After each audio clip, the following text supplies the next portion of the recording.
성경으로 한자를 푸는 대구의 오집사입니다. 오늘은 아름다울 연자에 대해서 말씀드리겠습니다.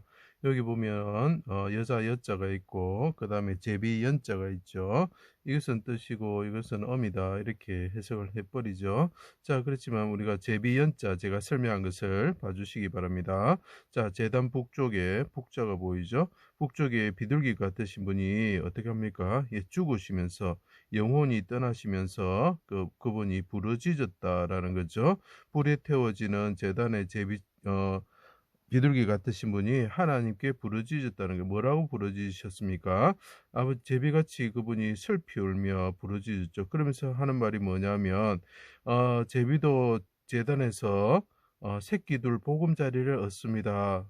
자, 제비처럼 부르짖으면서 나도 제비처럼 북방 시온산에서 북방 하늘의 시온산에서 새끼 둘 보금자리를 얻기를 원합니다 하고 비둘기 같으신 분이 불에 타면서 피를 흘리시면서 부르짖었다라는 내용이 제비라 그랬습니다. 자, 그것을 생각하시면서 봐주시면 되고, 그 다음에 이것은 잔치라는 뜻이 있습니다. 잔치와 관련된 여자가 있는데 그 사람들은 아름답다라고 표현을 하고 있습니다. 자, 그래서 새끼들을 보금자리라는 건 뭡니까?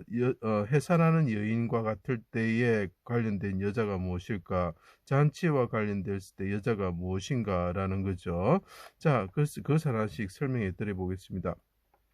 하나님의 신부이자 아들이며 하나님이신 예수님이 자기 땅에 오셨습니다. 마른 풀과 같은 사람들이 있었는데 이 여자들은 풀이 보이는데 이 사람은 여자다라는 거죠. 그 부인은 너는 들의 풀과 같이 많게 하였고 심히 아름다웠으며 극히 곱고 형통하여 왕후의 지위에 올랐다라고 이야기를 하고 있습니다. 자, 풀과 같은 사람들이 여자가 있었는데 아름다웠다는 이스라엘 백성을 말하는 거죠. 그래서 와스디와 에스더가 등장하는 겁니다. 와스디는 이스라엘 백성 아름다운 여자죠. 에스더 뭡니까? 더 아름다운 여자가 오게 된다는 임금의 그 부인이 된다는 그런 내용이죠. 예수 그리스도를 나타내는 거죠. 그리고 자기 백성들을 구원한다는 거죠. 그죠? 마른 풀과 같은 사람들에 의해서 십자가의 수족이 찔려 피를 흘리고 달리셨습니다. 자, 피를 흘리고 사방에 피를 흘리고 그래서 제가 네 개라고 그랬죠. 제단 북쪽에서 사방에 피를 흘리고 칼에서 죽임을 당하시는 이위 하나님이 계셨다는 거죠. 자, 그렇게 되면 어떻게 됩니까? 그곳에 불살라지는 그다 이랬죠. 그래서 불살라진다고 말했습니다. 북쪽에서 불태워지는 재물처럼 되셨다. 그래서 그분은 비둘기였다는 거죠. 그렇지만 제단에서 제비가 울어가지고 하나님께 북방 시온산에 거처를 구한 것처럼 저희 자녀들도 거할 거처를 주십시오 하고 제비처럼 부르짖었다라는 거죠. 나의 사랑하는 자여 너는 어여쁘고 화창하다 이렇게 표현합니다. 그래서 술람이죠. 여인 중에 어여쁜 자여 내가 비록 검으나 왜 비록 검습니까? 불에 타니까 검게 되는 거죠. 불에 타니까 시커멓게 되는 거죠. 비둘기 같은 것이 시커멓게 변하는 거죠. 그래서 제비가 시커멓죠. 그래서 희고 붉다라고 표현해서 희고 붉은 모습이 나타나는 시커머신 분이 누구냐? 까마귀 같은 머리를 가진 사람이 누구냐? 제비죠. 그죠?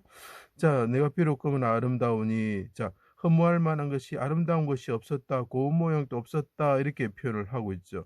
게다리 장막은 시커멓다는 뜻입니다. 네가 시커멓게 되었구나. 그래서 술라미인이 이디오피아 여자라고 보통 이야기를 하지만 그것을 쉽게 검게 되는 자와 같다. 그래서 까마귀 같다라고 표현을 하기도 하지요. 그래서 이제 제비같이 시커멓게 탔을 때 그 여자는 아름답다라고 표현하죠. 그래서 제비처럼 그분이 북방 시온산에서 제비가 북쪽에서 집을 짓죠. 그 이야기를 흉내내기 위해서 이 글자가 들어가는 것입니다. 북방 시온산에서 아버지의 집에서 내가 자녀들을 위한 거처를 만들기를 원합니다 하고 제비처럼 부르짖었다는 거죠.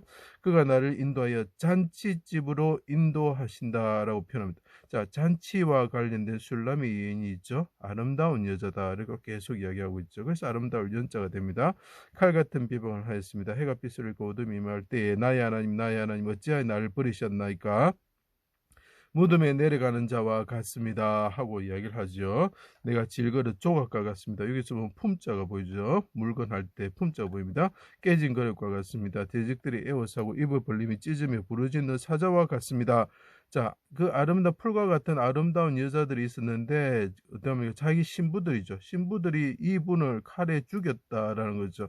그래서 이분이 뭡니까? 하나님의 그 신부가 되는 거죠. 자, 그래서 이게 아까 와스디하고 에스더의 등장이 필요한 것입니다. 어 레아와 라헬의 등장이 필요한 것이고, 그다음에 또 뭡니까? 그 하갈과 그 사라의 등장이 필요한 것입니다. 그것을 나타내는 이 성경의 내용이 계속 등장하고 있죠. 똑같은 내용입니다. 자, 나를 삼키려고 합니다. 내 영혼을 아버지 손에 부탁합니다. 크게 부르짖으셨죠. 그래서 그분이 해산하는 여인처럼 부르짖으셨죠. 그래서 아까 제비도 그 보금자리를 그 새끼들 보금자리를 얻습니다 하고 하는 것처럼 부르짖으며 죽으시는 그분이 누구냐? 라헬이 묻습니까? 곱고 아리답다 이렇게 표현하죠. 자신과 자기 백성의 구원을 위해 통곡과 눈물로 기도하시고 제비같이 기적이셨습니다. 비둘기신데 제비같이 부르짖었다는 거죠. 비둘기같이 슬피웁니다. 제단에서 제비도 새끼들 보금자리를 얻습니다.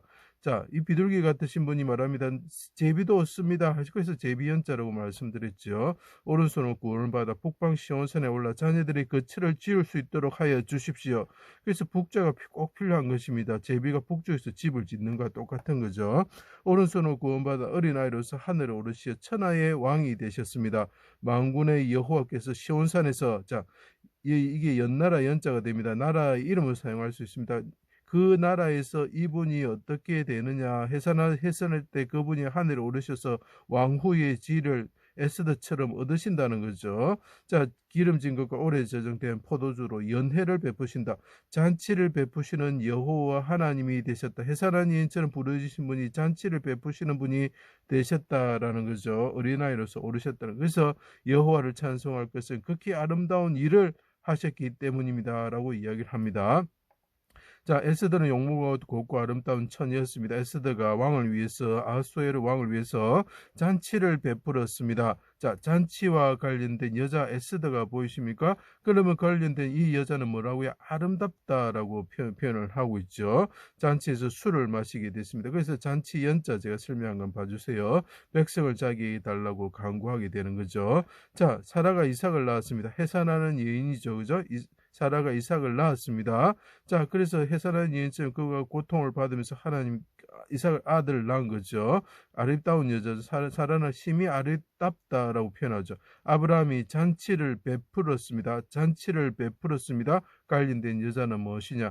사라지요. 아름답다라는 거죠. 자, 잔치 술람이 여인이죠. 잔치 에스더 아름다운 여인이죠. 잔치 사라, 예, 아름다운 여인이죠. 그죠? 그래서 이것이 아름다울 연자가 되는 것입니다. 제 강의를 들어주셔서 감사합니다.